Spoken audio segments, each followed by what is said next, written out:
I want to thank everyone for being here. I would like to welcome everyone here. I'm Chaplain Ibi, one of the chaplains here on campus. You can call me Ibi.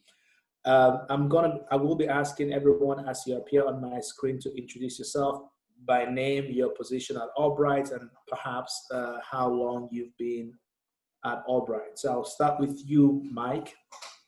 Okay. Mike Miller, I'm technically the catering manager for the school. Work for Airmark. I've been at Albright for 18 years, but that's just one of the many hats I wear. So I'm actually in the food service division here at Albright. Thank you, Mike. Ted? Hey, good morning. I'm Ted Ogaldes. I'm the coordinator of student employment. I am in this campus and student and campus life. I've been here a year and 1 month and 1 week. Not that I'm counting.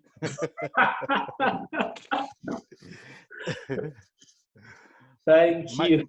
My job basically is to work with students through the hiring process and student managers. And so you get to, as long as you're involved in some kind of on-campus employment, you get to see me at some point. If you got hired before I got here, well, we hopefully will meet during my presentations because I plan to be doing a number of presentations this year. Look forward to working with everyone. Thank you, Dr. O. President Fetro? Hi, I'm Jackie Fetro, president of Albright and professor of chemistry and biochemistry. I've been here almost 3.5 years now, but a long time ago in a galaxy far, far away, I was a student here for 4 years. Thank you. Galaxy far away, I like that. Ashley? Hey everyone, I'm Ashley Adam. I work in the Human Resources Department. I'm the employment specialist.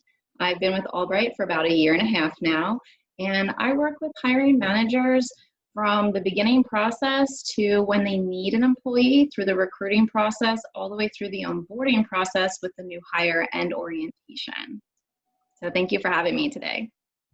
Thank you, Ashley. So, someone who will be joining us shortly at some point is Heath. Heath is not here yet. When he joins us, I'll ask him to introduce himself.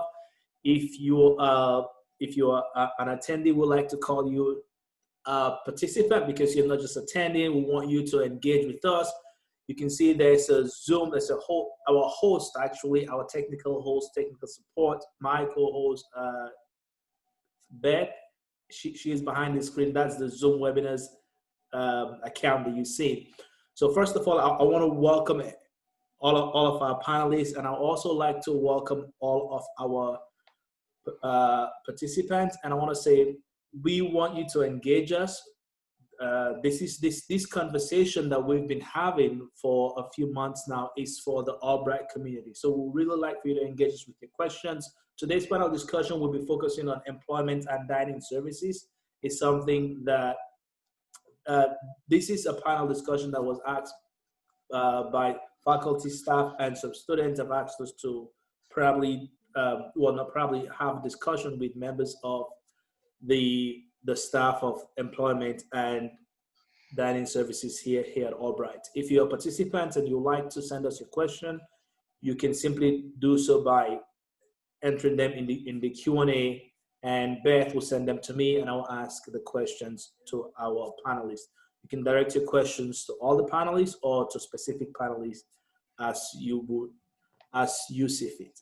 But my first question for today is for everyone, and this question basically is: how do you train and develop your team to identify biases and combat and fight racism in your department? Well, I guess I'll go on that. I mean, we have what we call our welcome back meetings with all of our staff twice a year. The bigger one is when we start the semester, and the second one is between the semesters.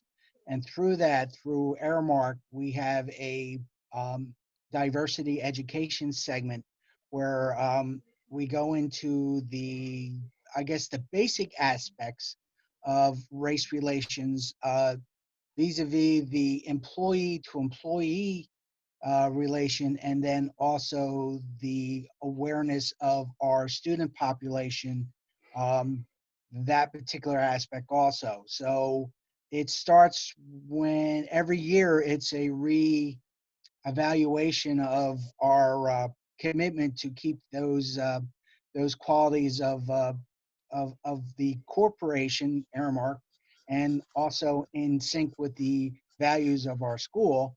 And this goes on a continuous basis. So besides just using the golden rule and making sure that sticks with everybody, that's pretty much what we do. That it's not always an easy task sometimes because of we do have the only thing we have is maybe some diversity in age and some preconceived notions of some of our older, I mean, very, very seasoned older employees are not as forgiving as maybe some of our younger, more, I wouldn't say younger, but more in tune to folks of being in a more diverse background. So that is a constant thing that we try to go over and sit down and make sure that people always treat everybody with respect. I mean, that's a daily thing. That is like daily. And, you know, I'm not going to sit here and tell you that we're 100%, but we try very hard. If something's brought to our attention, it's immediately addressed. And we always ask students to try to go through us and tell us, because we are the first line and we can make sure that that doesn't, you know, we can address that right away. It gets a little convoluted when it goes between 3 or 4 people because, as we all know, the story can change dramatically between 3 or 4 people. But so to answer your question back to it is that there are set meetings that we have with a set program that is designed by Aramark to go over through diversity and acknowledge between employees how important it is to respect each other and how important it is to respect our clients and our students. Thank you, Mike. Yeah, Ted. I think in campus and student life, we're doing our meetings. We're always there's always some period set aside for us to have this type of discussion, and we're encouraged to make it a part of our yearly goal setting. I think our supervisor allows us to come up with ideas and to even lead these type of ideas. I think the last one we had, we discussed scenarios, and it allowed you to see how different people can see the same thing from a different perspective, because we all have our bias. And I think that's the important thing for us to start to realize, that we all come with our own bias. And it's not that it's a bad thing. It's basically maybe how we grew up, where we went to school, who we were who we are around all the time. And for me, it was very important to see something like that happening, because then it allows you to understand that you can't just jump to conclusion when you're working with people, when you're working with students, that you have to also be able to listen and understand where people are coming from. So I think along those lines, we're doing a very good job. There's always room for improvement, and especially individual improvement, because many times we end up saying we don't have biases, but we do. We do. We're human beings, and we have to be open to growing. And I think diversity, like we're doing it, is you're always growing. You never arrive, no matter who you are. So I'm appreciative about that, being able to be involved in that on a regular basis. Thank you, Ted. At some point, I would like to come back to something that you mentioned, which is owning your biases and probably work through them. And that's a question I probably want to ask everyone here, not only for you leading your department and being a part of the department, but also you're helping members in your department to own their own biases and holding them accountable to make sure they grow when those biases have been maybe identified, and also come up with a plan. But I'd like to turn it on to you, Jackie. question is, how do you train and develop your team to identify biases and to fight racism in your department? Yeah, I really appreciate what Ted said as well, identifying your biases and learning to think about what they are, because we all come with biases. I'm going to answer the question in 3 ways. Much like what Ted said, in cabinet meetings, we hold a space at the beginning of the meeting for something we call leadership intention. And for many of the leadership intentions this year and last year, we focused on DEI issues. Sometimes it's reading an article and reflecting on it. Sometimes it is doing, taking a dive into an event on campus and either doing a postmortem or me setting up a kind of framework situation and asking people to put themselves in a character and then imagine how they feel. This allows us to do, and Ted's answer was really good, it allows people to begin to have those difficult conversations. So cabinet is becoming more comfortable, which does not mean we're there yet at all, but more comfortable with having uncomfortable conversations and asking hard questions. So that's part 1 in cabinet. Part 2, I have started for every hiring requisition except for the student ones, but every regular employee that gets hired at the college, that requisition comes through me. And I am now requiring and have been, I ask the hard questions. How are you going to make the pool diverse? What's going to be different now from what you did before? What are you going to do to train your search committee to recognize their potential biases in evaluating and interviewing? And then when they come through with final candidates, I say, okay, how diverse was your pool, and what does it look like now? So every single hire, I'm asking those questions, both before the hire starts at the requisition stage and at the stage where the selection has been made and the person's ready to make an offer. So really working hard to make people intentionally think about what it means to bring A, diversity into a search, and then B, recognizing the importance of looking at hiring practices, interviewing practices for bias and potential bias. I think that's started to make a difference. Some of the cabinet members have started to bring forward and bring forward their own ideas for how to make their pools more diverse, but we have a long way to go. Thank you, Jackie. Ashley? Hi, everyone. So kind of piggyback a little bit on what Jackie said, since I am in the HR department and I am working directly with managers and everything to help with those diverse pools.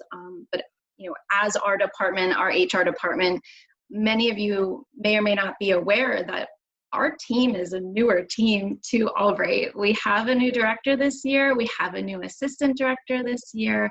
We have a new benefits specialist. Myself, I've been here for 1.5 years, and Christina, our project manager, she's been there for about 3 or 4 years. So with our new team and the department we've developed, we're able to kind of, I don't want to say start fresh, but almost start fresh in our discussions and our educating ourselves to identify any of the bias or, racism that we may see in the hiring process. I really wish Stephanie was able to be on with us today because she comes to us with a wealth of knowledge for DEI, and she's probably going to be one of our biggest factors in our department to help our department educate and have open conversation and communication to be able to create the change that we want to change. I think our department, is part of a key factor in the college to be able to bring in a diverse, new diverse candidates and people into the college. So being able to have that open communication is going to be a key factor in recognizing and removing the bias and educating ourselves to be able to bring and continue to improve ourselves as a college and new employees as they come in. Thank you, Ashley. And Sure. I want to remind all our attendees slash participants, as we like to call them, if you hear anything from any of our panelists that maybe trigger some question in you, or inspire some question in you, please feel free to send us your questions via the Q&A. Those questions will be sent to me, and I will ask those questions to our panelists. Thank you very much. Yeah, I want to go on a little bit, going back to what Ted said in terms of owning your bias, or probably, again, I want to push it a little further, maybe recognizing not only yourself, but other members of your team, and helping them to identify whatever biases they may have and to develop from that. How would you say your department, or how well, because I'm making the assumption that your department is doing that, how well do you think your department is handling or is doing that, basically? If I may begin, I think we are at a place where it's a good start, but this is one of the areas where I think that there is a room for improvement, because many times as humans, we don't want to recognize that we have these biases. And if somebody start telling you about that, people quickly put up defenses, right? And there are ways, I can't remember some of but there are evaluations that can be done as a team, and that will help people to understand, where you are on the diversity initiative spectrum, and allow you to be able to do individual work. And I think that's one of the areas that we need to look into. Not that you want to embarrass people, but people can have one-on-one conversation about where they are and what are some of the things that they need to improve.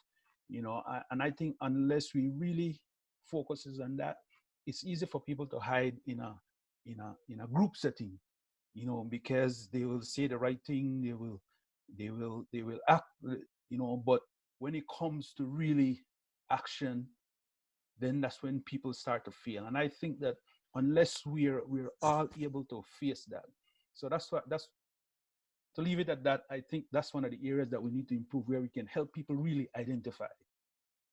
People might have questions, but sometimes are afraid to put themselves out there because they don't know what the backlash is going to be. And we need to help people with that. Not that we want to, like I said, not that we want to let anybody feel like they're less than, or they're bad, or they're just a racist person, but we want to help them to do the work too. So.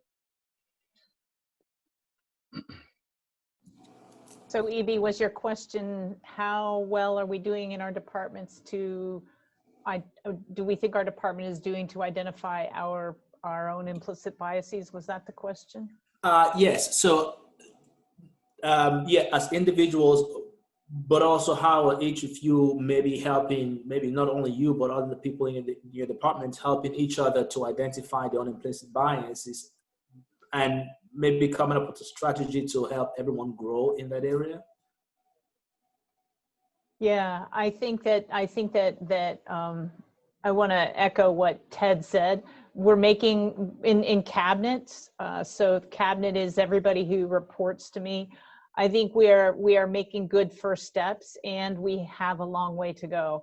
I think the one of the types of leadership intentions that I shared was kind of the scenario practice, where I put the I invite the group to play a character in some scenario that happens, and then ask them to imagine the impact of that scenario on them. And from those, I've had several cabinet members who said that was a real aha moment for me. I never imagined it that way. And I think those are baby steps. And Ted is exactly right. The intentional conversations, we're taking baby steps. We have a long way to go. And I agree with him. I think a challenge for us is, how do we create the space where everybody can ask their questions, and everybody can be part of the conversation. I think that continues to be a challenge. Mike and Ashley? Yes, I would definitely agree with both Ted and Jackie and what they said, that, you know, we're not necessarily where we want to be, but we are making improvements and adjustments. And I don't want to just go back to Stephanie, but I'm really excited that we have her in our department. You know, Anne had, you know, with our search for the assistant director and being able to find someone who has so much knowledge on DEI and what she can bring to the table, she's going to be able to help our department and talk to us and have the conversations and be able to help educate us to get to where we want to be, and have those difficult conversations to help identify any bias that we might have. I think that's just open communication is one of the main key factors to be able to get to where we want to be. Okay.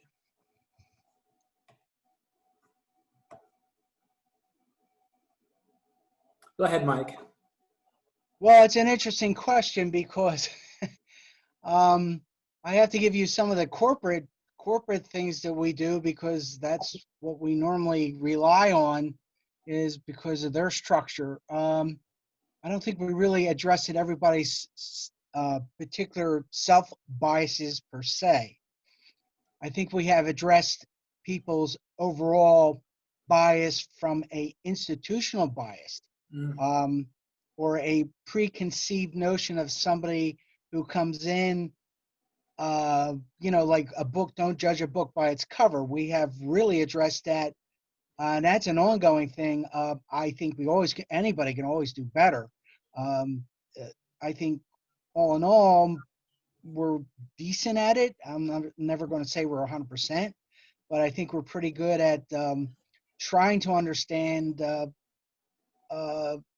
that any kind of bias that you bring to the forefront, because our folks are always interacting, you know, that's something you have to be aware of, and you have to treat everybody, and I mean anybody and everybody, exactly the same.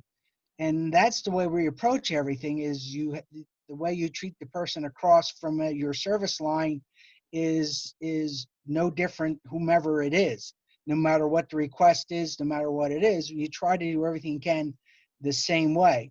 So with the corporate structure, that is what they try to do. But within our ranks, we try to identify that, you know, the working condition. I mean, to be honest with you, it's the basic work environment that you have to respect people for who they are. You must give them the respect due them. And it's a constant reinforcement. Knock on wood, we're pretty good as a team with each other, team, but we only can hire what people apply. So if you know anything about the food industry, it's kind of tough. It goes up and down. If there's a good economic market, our hiring is on the lower end, and if it's a tight economic market, our hiring's on the upper end. But again, I have to go back to the corporate policies, which we kind of followed pretty much to a T. You know, if I may say something based on what Mike said.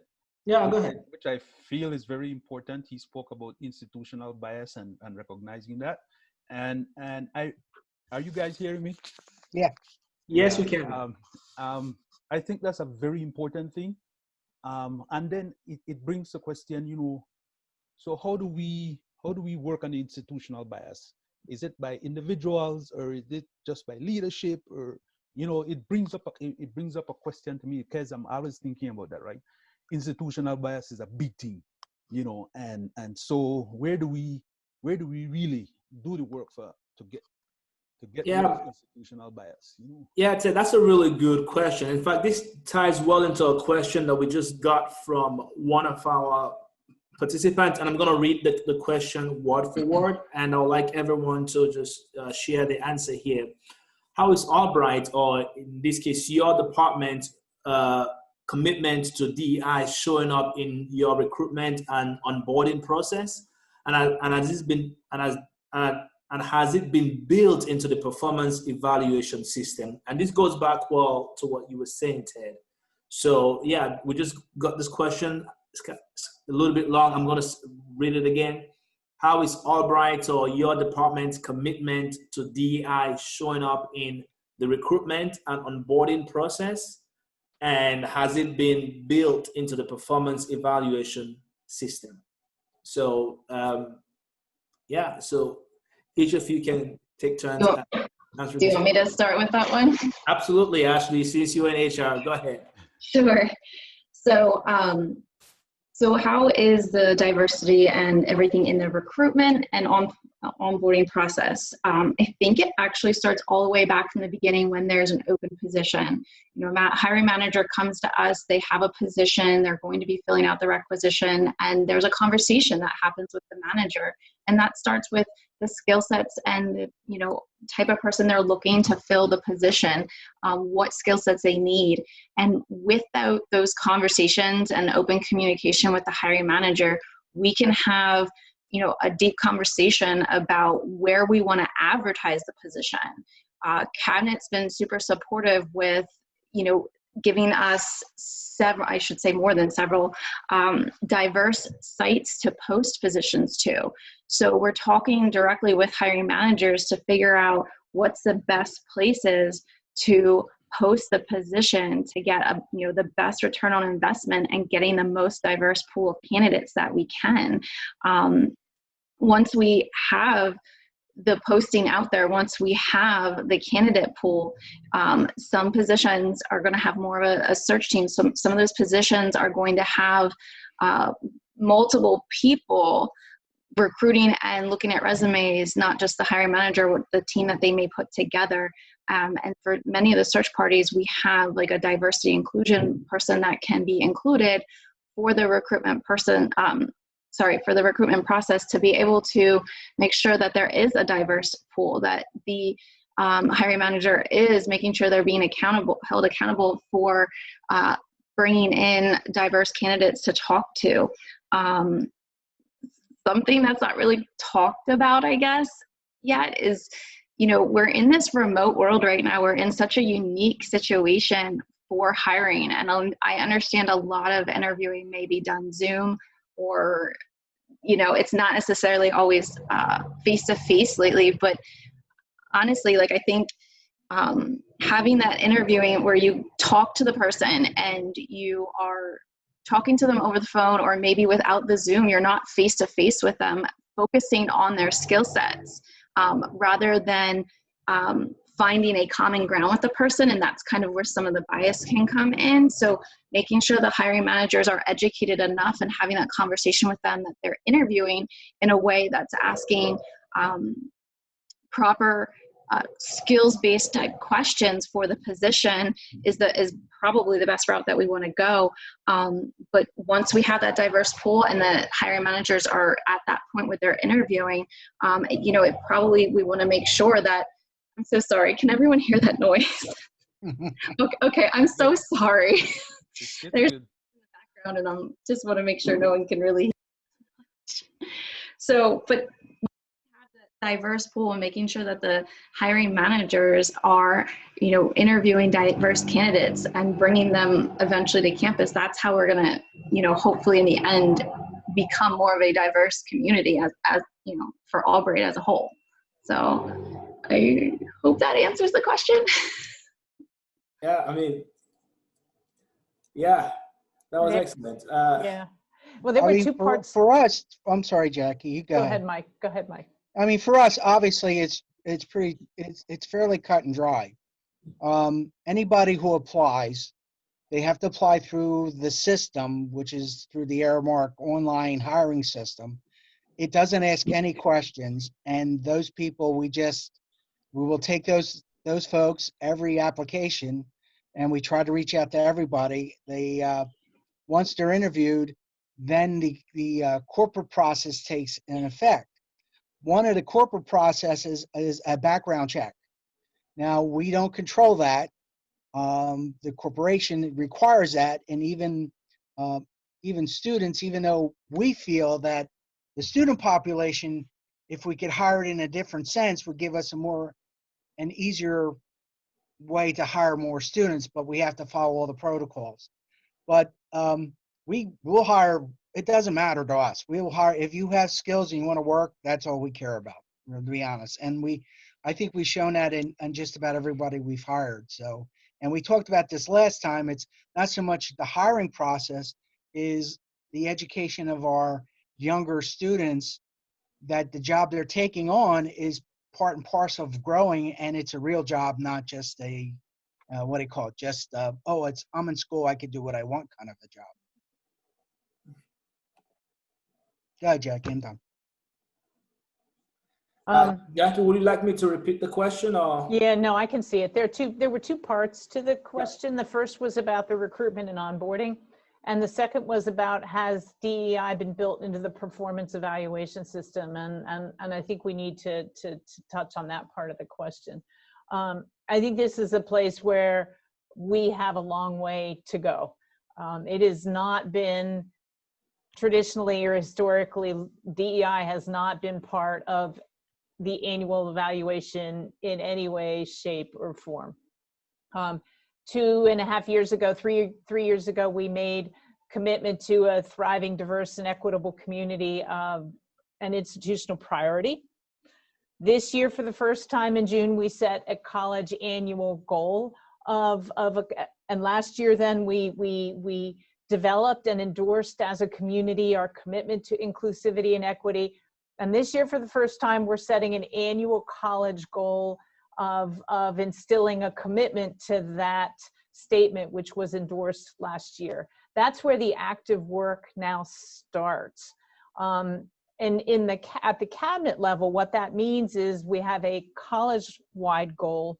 Each cabinet member, in setting their goals, their annual goals this past summer, was required to set a goal, a SMART goal, towards meeting that college annual goal of instilling a commitment to our inclusivity and equity statement.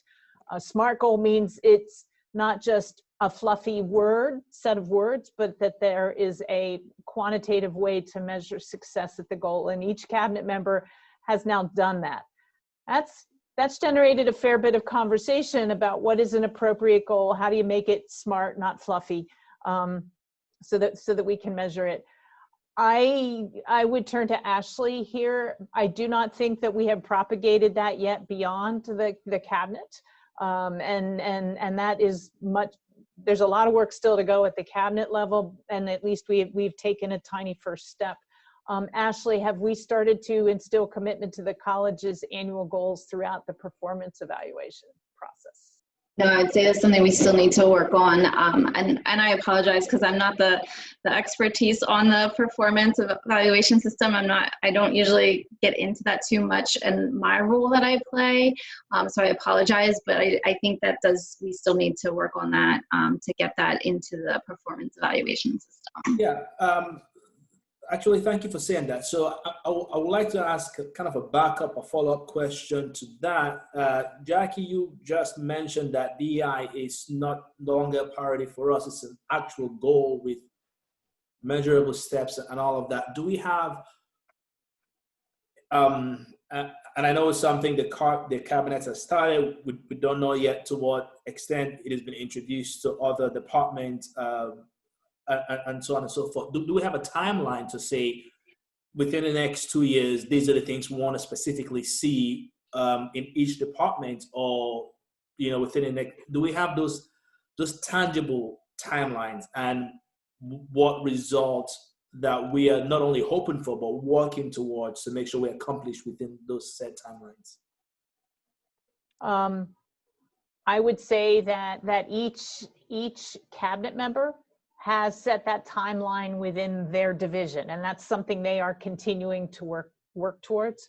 I would say that some divisions are farther ahead than other divisions in setting that timeline and thinking through EB what the process would be, what steps they need to go through in their division. Student life, who's represented very well on this panel, Ted and Mike and Ashley are all in the student and campus life division, is one of the divisions that's taken a real leadership role. As Ted said, with the work that they do at every staff meeting to really have the hard conversations run by different members of leaders of the division, not just Sam.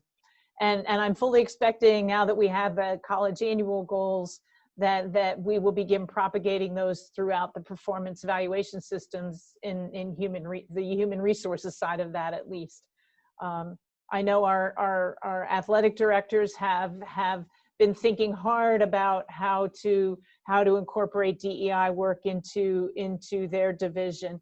Every cabinet member has a goal around it, at least one, with metrics. And so the process is different in the different divisions, because the different divisions are indeed different. So it's different in different divisions, Ibi. Okay. What I'm asking is that every division make measurable progress each and every quarter and each and every year. That's what I'm asking. And you, Jackie, from what I'm getting, you're holding accountable the division leaders to make sure that not only are they setting these goals, but they're actually talking about it around the table and making sure the people that Yes. they lead are also following through.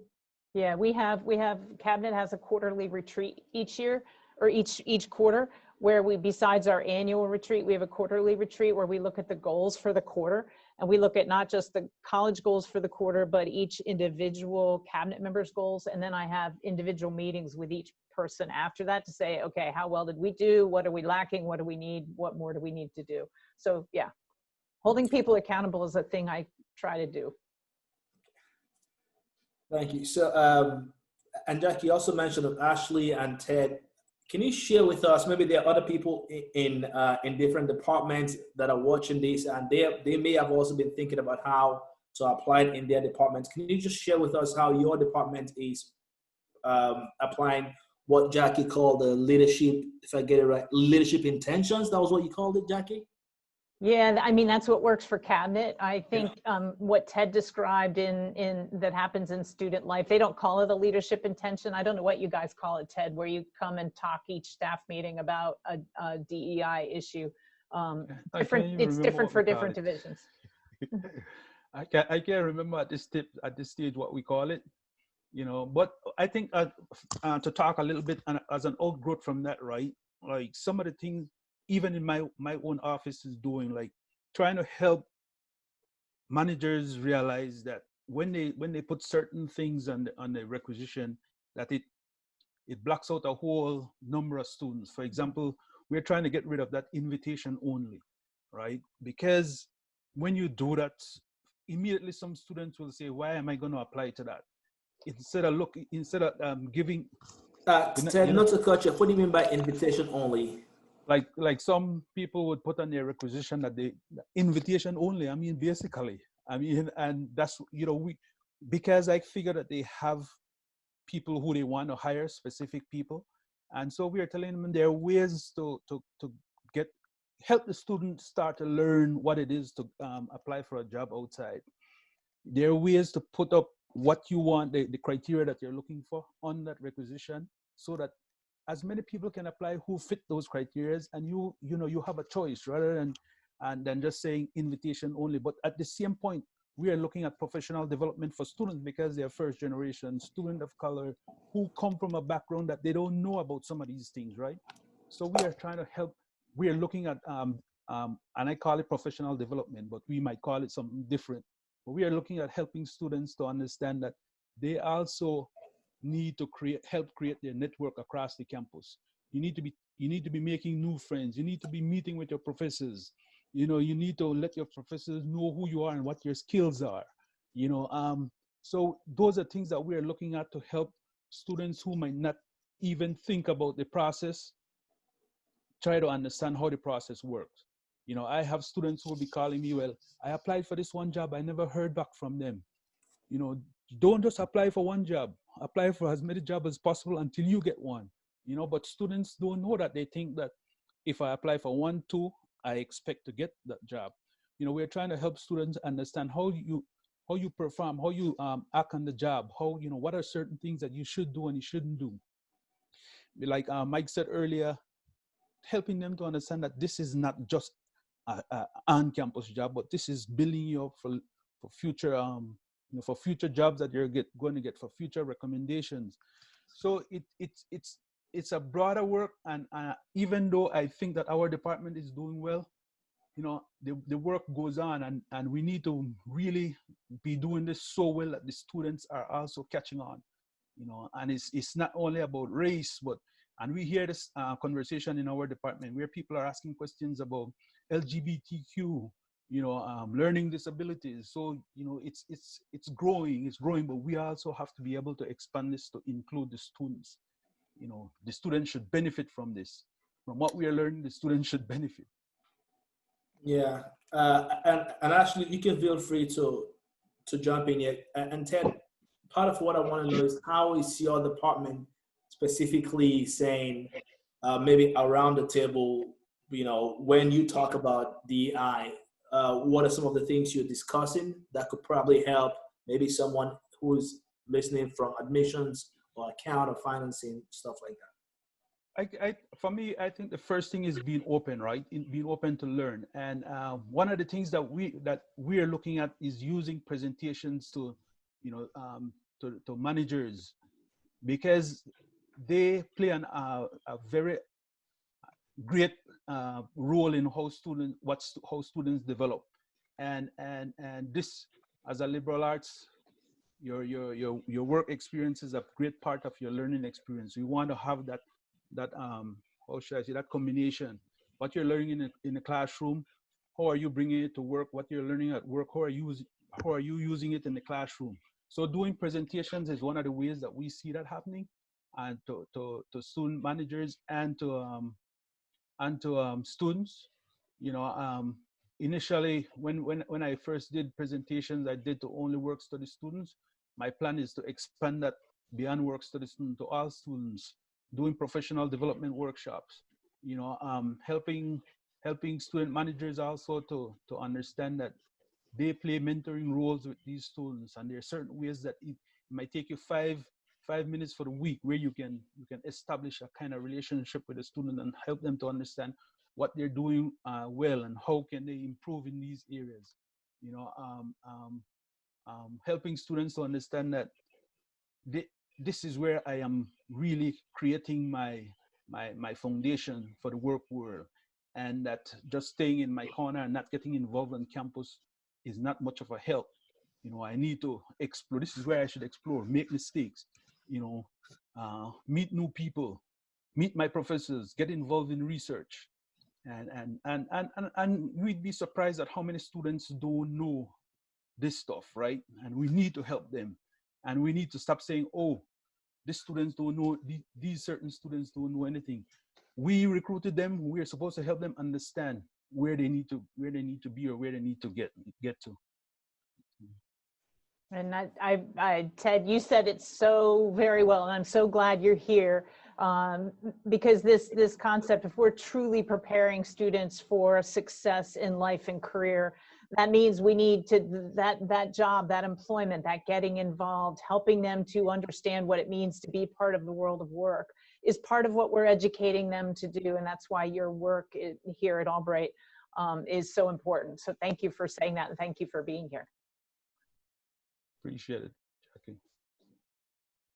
And if I could just piggyback a little bit on what Ted said when he was talking previously about invitation only. And, you know, I can't say that it's never happened before, but even just for employment, as far as not student employment, you know, there's been a, you know, time or two where a manager had someone in mind already, and, you know, the position wasn't even posted yet. So I think for me, having those conversations with managers to make sure that they understand this is going to be posted, you know, for a while, and to look at the diverse candidate pools and not just the person that they had in mind. That's something that our department, that we talk about, and how we can combat that a little bit, how we can persuade managers to understand that they need to look at other candidates that may be more qualified, actually, that may apply, that they didn't even know were going to be out there. So that's something that we're talking about, and that's something that we work on with our hiring managers to be able to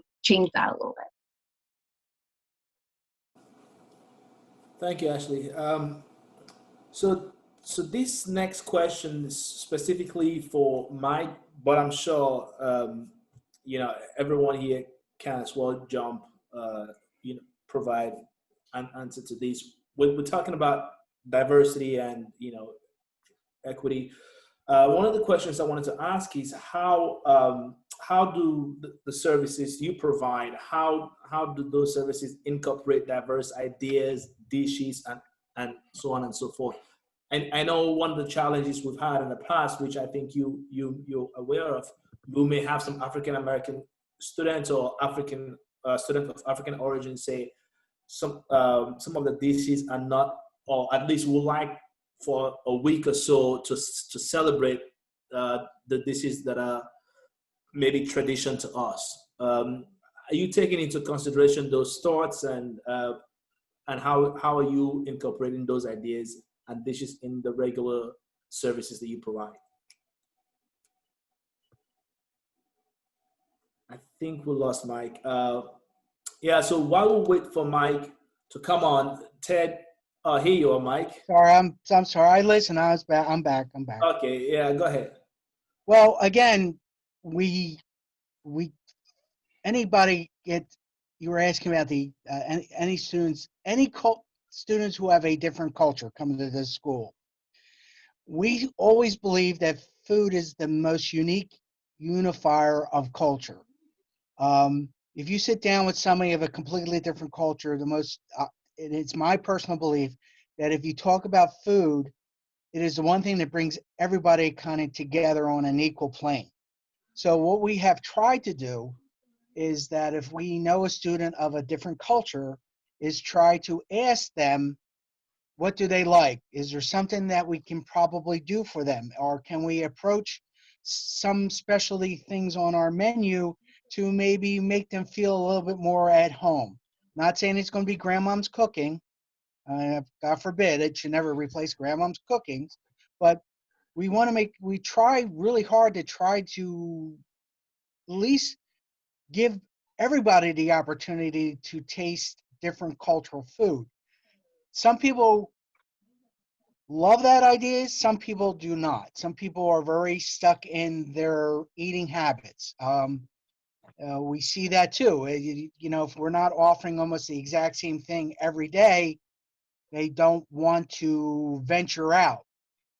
If they look at the food and they don't recognize it, they won't venture out. However, we have, as you have seen across, actually nationally, that I would say Hispanic cuisine has really infiltrated through mainstream dining more so in the last couple of years than it has in years past.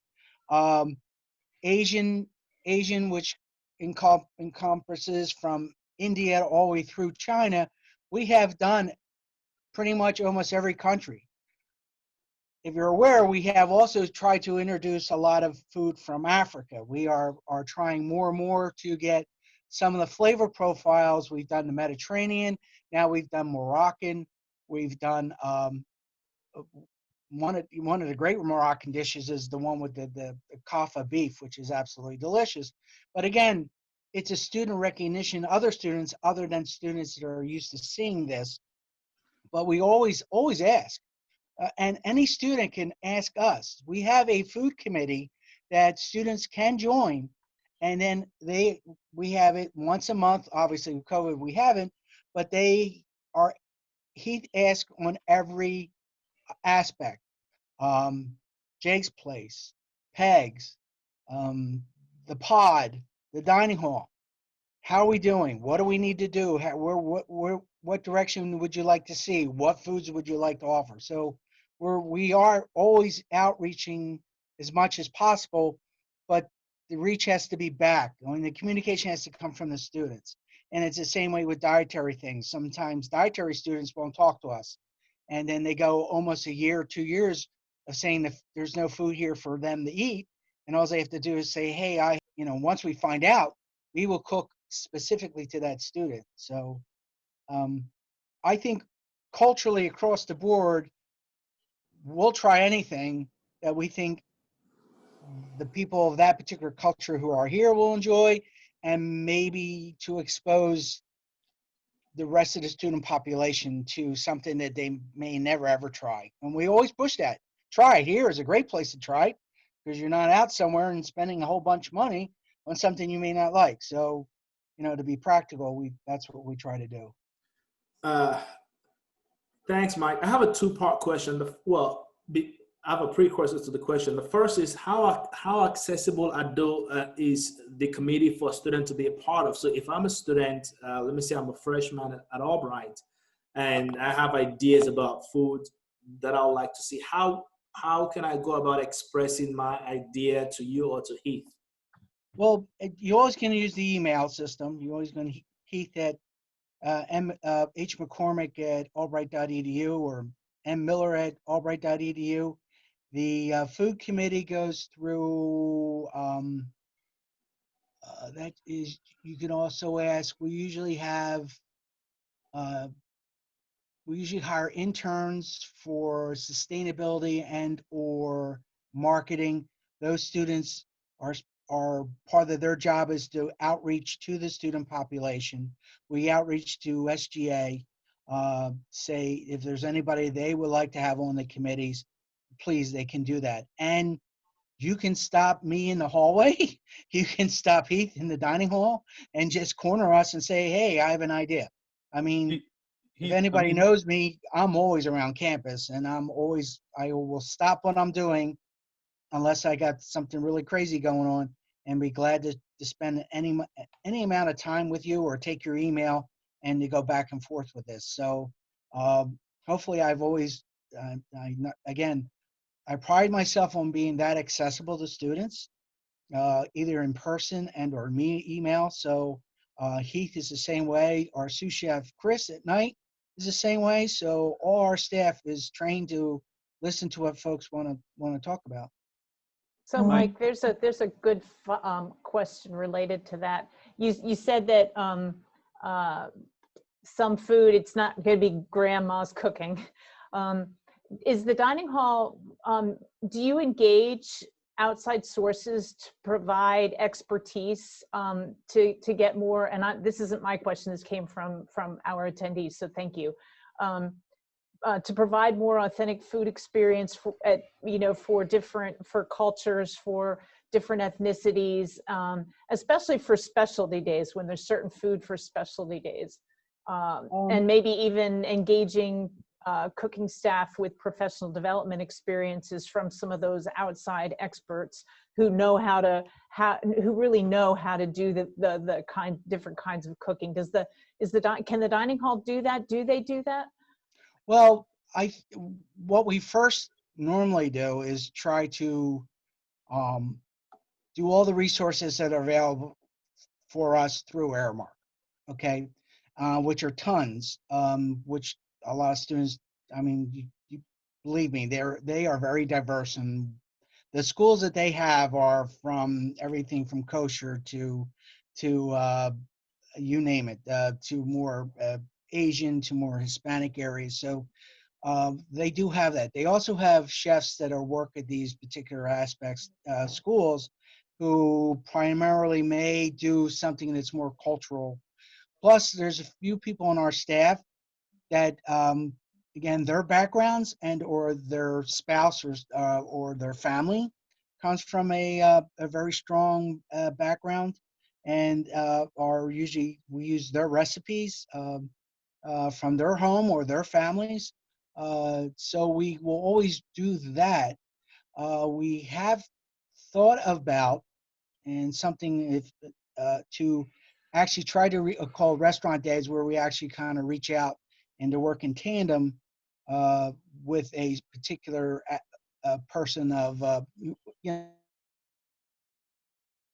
off the table.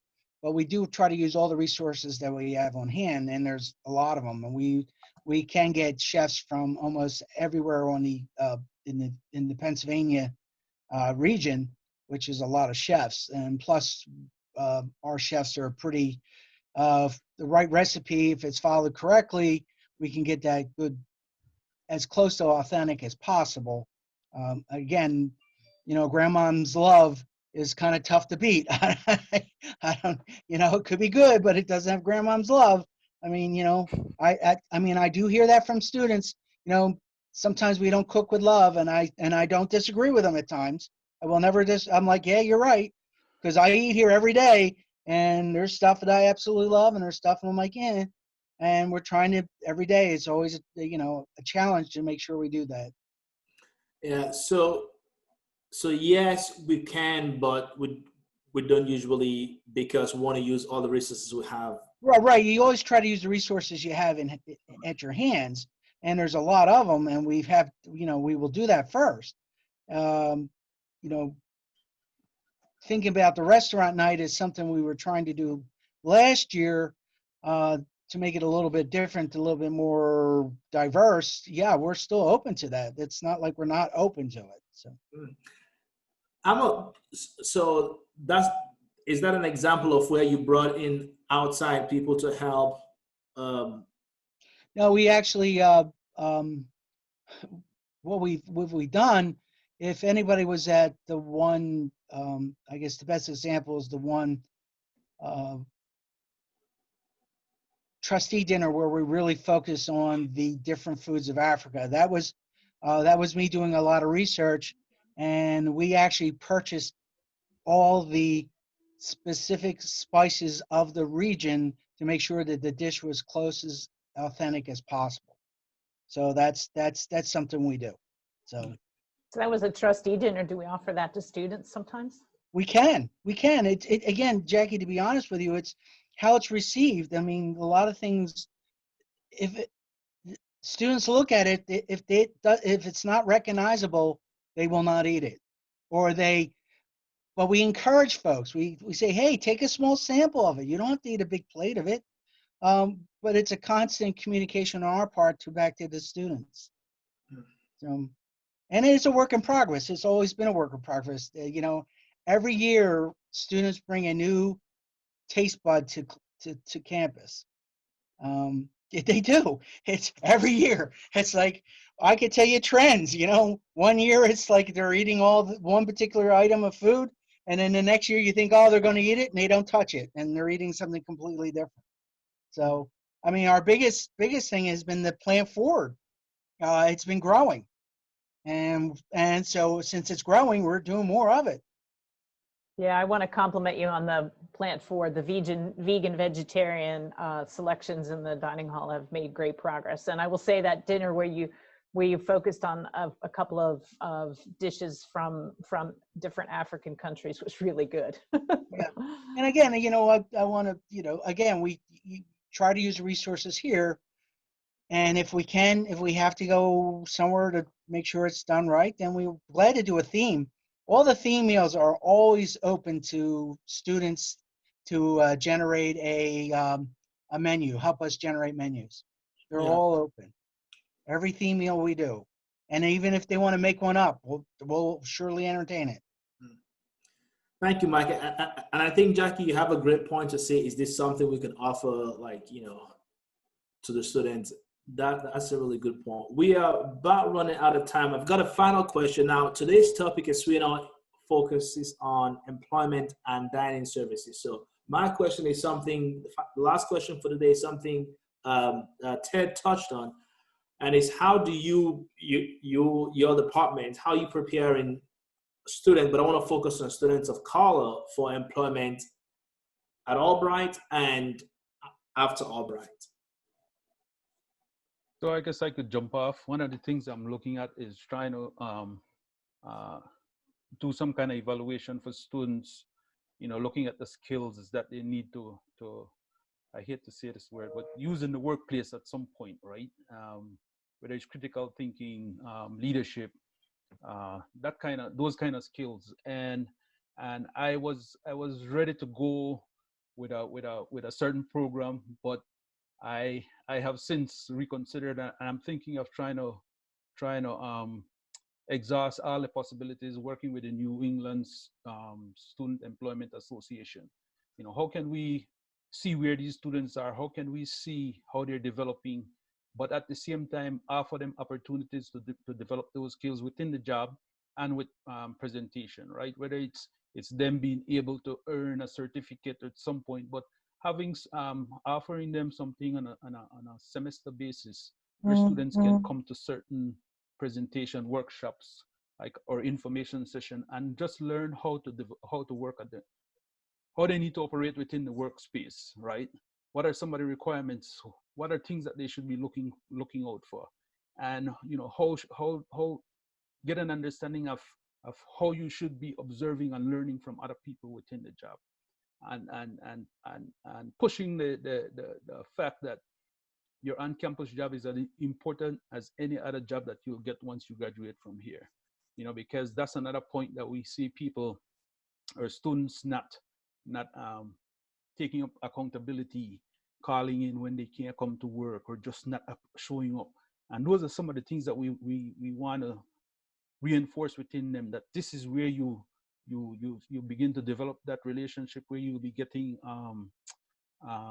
recommendations or referrals, where somebody will be telling you this is where you can apply for a scholarship because I know somebody, and all you have to do is, I will give you a good recommendation, and all you have to do is make sure that you write a good letter or you fill out the application, but I will support you fully. And if we get students to start understanding all these different aspects of working on campus, I think we'll be preparing them for future. I like to talk about scholarships and work and all that stuff because that was my background, right? I worked with students in scholarships and Fulbrights and that kind of stuff, internships. So it's not, I say the same thing that you do as you prepare for a job is the same thing that you'll do if you're preparing for graduate school or to get a fellowship or something of that sort. So you have to look at this more than just I am earning money so that I can buy whatever. This is long term. Thank you, Ted. Mike? Well, I mean, again, the students come for us for positions. We will support everything a student wants to do. They have to be, it's like the upfront contract. We know that you have demands. We know that students have demands outside of work, and school is more important. Obviously, that's why you're here. However, you have committed to us to work here too, because you're compensated for that. They need to communicate to us how to I guess, manage your time. What we find is that we have a program where you have to follow a program that you have so many allowed absences, and after that you start to get into a problem, and that's part of the job, and that's part of the corporate position, that's what it is. There's not too much leeway. And I think, again, the students going on with Ted is learning that every job is you come in as a professional, we'll do everything we can to help you develop. And we've done, I think, I've seen a lot of our students have left who've worked in food service, have done tremendous things with their lives. I pat myself on the back saying I had maybe had a little bit to do with that. And we don't want to have you work and then 2 weeks later, because you called off 6 times, we have to leave you go because of your attendance record. So it's that two-way street. We can't develop if you don't commit yourself to make sure that you A, show up for work, and B, use the tools that we can give you to do your job. And it's not putting a sandwich together. The tools are being on time, courteousness, the treating of people, understanding schedules, understanding time management. They're the skills. Putting a sandwich together is widgets. Anybody can learn a widget. It's the other skills you have to bring some of that to the table. We're willing to help you work with that, but we that's the only way we can make students grow if that happens.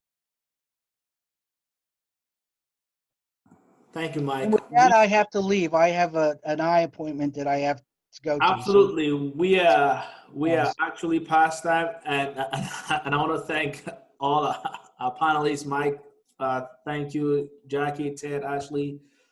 Thank you so much for your time. I also want to thank all of our participants, and thank you for engaging us with your presence and with your questions. We have more of these that we'll be doing next next semester that would incorporate not only our immediate Albright community, but also our alums and so on and so forth. So thank you all for your time. I hope you have a really good rest of your week.